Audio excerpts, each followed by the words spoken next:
ഇന്ന് 19-ാം തീയതി രാവിലെ കേട്ടോ. ഇന്ന് ഞാൻ വളരെ നേരത്തെ എഴുന്നേറ്റു. ഏകദേശം 5 മണിയായപ്പോൾ തന്നെ എഴുന്നേറ്റു കേട്ടോ. ഇപ്പം സമയം 6 മണിയായിട്ടുണ്ട്. ഞാനിപ്പം ഈ ഒരു കാഴ്ച കാണിച്ചു തരുന്നത് ഇവിടുത്തെ രാവിലെ കണ്ടോ, മഞ്ഞിൽ കുളിച്ച് നിൽക്കുന്ന പ്രഭാതമാണ് രാവിലെ കാണുന്നത്. ഭയങ്കര തണുപ്പാട്ടോ. ഇന്നെനിക്ക് ഭയങ്കര സന്തോഷമുള്ള ദിവസമാണ്. എൻ്റെ 2 മക്കളും ഇന്ന് വരും കേട്ടോ. അപ്പോൾ ഞങ്ങൾക്ക് അവരെ പിക്ക് ചെയ്യാനായിട്ട് പോകണം എയർപോർട്ടിൽ. അപ്പോൾ ഞാൻ അവർക്ക് ഏറ്റവും ഇഷ്ടപ്പെട്ട ബീഹാറി ഫുഡ് ഉണ്ടാക്കിക്കൊണ്ടിരിക്കുക കേട്ടോ. നല്ല പൊറോട്ടയും അതുപോലെ തന്നെ പനീർ മട്ടറിൻ്റെ കറിയുമാണ് ഉണ്ടാക്കുന്നത്. അവർ ശരിക്കും പറഞ്ഞിട്ടുണ്ട് ഇവിടുന്ന് പോയ സമയത്ത് തന്നെ പോയ സമയം മുതൽ തന്നെ ബീഹാറിലെ ഫുഡൊക്കെ മിസ് ചെയ്യുന്നുണ്ടായിരുന്നു കേട്ടോ.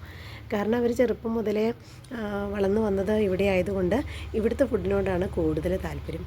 അപ്പോൾ ഞാൻ രാവിലെ തന്നെ എഴുന്നേറ്റ് ഈ കാര്യങ്ങളൊക്കെ ഉണ്ടാക്കാനായിട്ട് തുടങ്ങി. നല്ല മഞ്ഞും നല്ല തണുപ്പും കേട്ടോ. അപ്പോൾ ഉണ്ടാക്കിയതിന് ശേഷം ഞാനിനി ബാക്കിയുള്ള വിശേഷങ്ങൾ കാണിച്ചു തരാം കേട്ടോ. അപ്പം ഞാനിവിടെ പനീർ കറി ഉണ്ടാക്കാനായിട്ട്, പനീറും മട്ടറിൻ്റെ കറി ഉണ്ടാക്കാനായിട്ട് ഞാൻ കുറച്ച് സവോള, ഇഞ്ചി, വെളുത്തുള്ളി, അതുപോലെ ഒരു ബേ ലീഫ്, പിന്നെ കുറച്ച് അധികം തക്കാളി, ഇത് ഏകദേശം 2 തക്കാളി ഉണ്ട് കേട്ടോ. ഇതെല്ലാം ചെറുതായിട്ട് ചോപ്പ് ചെയ്ത് വെച്ചിട്ടുണ്ട്. ഇനി ഇതൊന്ന് വഴറ്റിയെടുക്കണം നമുക്ക്. അപ്പോൾ അതൊക്കെ വഴറ്റിയതിന് ശേഷമാണ് പിന്നെ നമ്മൾ ഇത് അരച്ചെടുക്കുന്നത്. അപ്പോൾ അങ്ങനെ വരട്ടിയ വീഡിയോ ഒന്നും ഞാൻ കാണിച്ചില്ല കേട്ടോ. അത് ഇതേപോലെ വരട്ടി അത് തണുത്ത് വന്നിട്ടുണ്ട്. അതിനകത്തോട്ട് ആവശ്യത്തിനുള്ള മഞ്ഞൾപ്പൊടിയും അതുപോലെ തന്നെ മുളക് പൊടിയും ഗരം മസാലയും എല്ലാം ചേർത്ത് കൊടുത്തിട്ടുണ്ട് കേട്ടോ. അപ്പോൾ ഇതെല്ലാം അരച്ചെടുത്തുകൊണ്ട് വന്നതിന് ശേഷം കടായിക്കകത്ത് എണ്ണ ഒഴിച്ച് കൊടുത്ത് നമ്മൾ കുറച്ചും കൂടെ മസാലപ്പൊടികളൊക്കെ ഒന്ന് ചേർത്ത് കൊടുത്തിട്ട് അതിനകത്തോട്ട് ഈ ഗ്രേവി മിക്സ് ചെയ്ത് കൊടുത്തു. എന്നിട്ട് പനീർ ചെറുതായിട്ടൊന്ന് ഫ്രൈ ചെയ്തെടുത്തിട്ടുണ്ട്. എന്നിട്ട് പനീറും കൂടെ മിക്സ് ചെയ്ത് കൊടുത്തു. ഇത്രയേ ഉള്ളൂ. നമ്മുടെ ഗ്രേവിയിൽ പനീറും അതുപോലെ തന്നെ ആവശ്യത്തിനുള്ള ഉപ്പും മല്ലിയിലയും എല്ലാം ചേർത്ത് ലാസ്റ്റ് കുറച്ച് ഫ്രഷ് ക്രീമും കൂടെ ചേർത്ത് മിക്സ് ചെയ്തെടുത്തു. നല്ല സൂപ്പറായിട്ടിരിക്കുന്ന പനീർ ബട്ടർ മസാല റെഡി ആയിട്ടുണ്ട് കേട്ടോ. പിന്നെ ദേ ഇത് കഴിഞ്ഞു ഞാൻ നമ്മുടെ റൂമൊക്കെ മക്കൾക്ക് വേണ്ടിയിട്ടുള്ള റെഡിയാക്കി കൊടുത്തുട്ടോ. ഇത് ഞാൻ കഴിഞ്ഞ ദിവസം ഓൺലൈനിൽ നിന്ന് വാങ്ങിച്ച ഒരു ബെഡ്ഷീറ്റും ക്വിൽറ്റും ഒക്കെ കേട്ടോ. നല്ല സോഫ്റ്റാണ്, കാണാനും നല്ലൊരു ലുക്കാണ്. അധികം പൈസയൊന്നും ആയിട്ടില്ല, ഓഫറിൽ കിട്ടിയതാട്ടോ. നല്ല രസമുണ്ടായിരുന്നു കാണാനായിട്ട്. എനിക്ക് ഈ കളർ കോമ്പിനേഷൻ ഭയങ്കരമായിട്ട് ഇഷ്ടപ്പെട്ടു. പിന്നെ മക്കൾ വരുന്ന സന്തോഷത്തിന് ഞാൻ റൂമും കാര്യങ്ങളൊക്കെ ഒന്ന് നന്നായിട്ടൊന്ന് അറേഞ്ച് ചെയ്തിട്ടു കേട്ടോ. അതൊരു പ്രത്യേക സന്തോഷമാണ്. അപ്പോൾ അതേ അങ്ങനെ ഈ ഒരു ക്ലിപ്പ് എനിക്ക് മക്കൾ അയച്ചു തന്ന കേട്ടോ. അവർ എടുത്ത ക്ലിപ്പാണ്. അപ്പോൾ അങ്ങനെ അവരുടെ ഫ്ലൈറ്റ് അത്യാവശ്യം നന്നായിട്ട് ലേറ്റ് ആയിട്ടോ. കാരണം നമുക്ക് തലേദിവസം തന്നെ ഇൻഫർമേഷൻ കിട്ടിയിരുന്നു ലേറ്റാന്നുള്ള കാരണം നോർത്ത് ഇന്ത്യയിലൊക്കെ നല്ല മൂടൽമഞ്ഞാണല്ലോ. അപ്പോൾ ഞങ്ങളതനുസരിച്ചാണ് പോയത്. ഇപ്പോൾ സമയം 10:44 ആയിട്ടോ. നമ്മുടെ ഇവിടുത്തെ ഈ ഒരു ക്ലൈമറ്റ് കാണുമ്പോൾ നിങ്ങൾക്കറിയാം ഇത്രയും സമയമായിട്ടും നല്ല വെട്ടവും കാര്യങ്ങളൊന്നും വന്നിട്ടില്ല. മൊത്തം ഫോഗി ആയിട്ടാട്ടോ ഇരിക്കുന്നത്. ക്യാമറയിൽ എത്രമാത്രം ക്ലിയർ ആണെന്നുള്ള കാര്യം എനിക്കറിയത്തില്ല, പക്ഷേ മൊത്തം ഫോഗിയാണ്.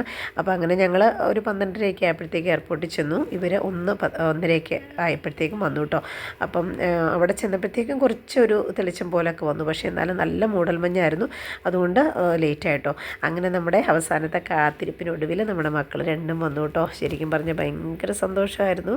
കാരണം കുറേ നാളുകൾക്ക് ശേഷമല്ലേ അവരെ കാണുന്നത്. അപ്പം ആ ഒരു സന്തോഷം എനിക്ക് പറഞ്ഞറിയിക്കാൻ പറ്റാത്തൊരു സന്തോഷം തന്നെയാണ്.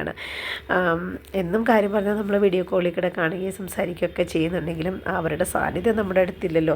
അതൊരു വല്ലാത്തൊരു കുറവായിട്ട് തന്നെയാണ് എനിക്ക് ഫീൽ ചെയ്തത്. ഞങ്ങളുടെ തന്നെയായി പോയില്ലേ. അപ്പോൾ അങ്ങനെ എന്തായാലും അവരെങ്ങനെ എത്തിച്ചേർന്നു. ശരിക്കും പറഞ്ഞാലുണ്ടല്ലോ ഇപ്പം എൻ്റെ മനസ്സിൽ കൂടെ പോകുന്ന എന്താണെന്നറിയോ, ഇത്രയും വലിയ സന്തോഷത്തിൻ്റെ സമയത്ത് ഇവരിനി തിരിച്ചു പോകുന്നത് ആ ഒരു സമയം എങ്ങനെ എനിക്ക് അക്സെപ്റ്റ് ചെയ്യാൻ പറ്റും എന്നുള്ള ഒരു ദുഃഖകരമായ ഒരു സംഭവമാണ് എൻ്റെ മനസ്സിൽ കൂടെ ഇപ്പോൾ ഓർത്തുകൊണ്ട് പോകുന്നത്. അത് ശരിക്കും പറഞ്ഞാൽ എൻ്റെ മാത്രമല്ല ഓരോ അമ്മമാരുടെയും ചിന്തയൊക്കെ അങ്ങനെ തന്നെയായിരിക്കും കേട്ടോ. ഈ ഒരു സന്തോഷം ഇപ്പോൾ ഭയങ്കര സന്തോഷമാണെങ്കിലും ഞാൻ ആ സമയത്ത് ആ ഒരു കാര്യമൊക്കെയാണ് ഓർത്തുകൊണ്ടിരിക്കുന്നത് കേട്ടോ.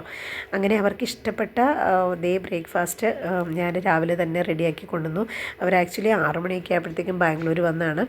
പിന്നെ അവിടുത്തെ നെക്സ്റ്റ് ഫ്ലൈറ്റ് എടുത്തപ്പോൾ സമയം 11 മണിയൊക്കെ ആയിട്ടോ. അപ്പോൾ അതുകൊണ്ട് തന്നെ അവർ ചെറിയ രീതിയിൽ സ്നാക്സും കാര്യങ്ങളും കഴിച്ചു. പിന്നെ അവർ എയർപോർട്ടിലുള്ളവർ ഇൻഡിഗോക്കാർ ഇവർക്ക് കുറച്ച് സ്നാക്സൊക്കെ കൊടുക്കുകയും ചെയ്തു കേട്ടോ.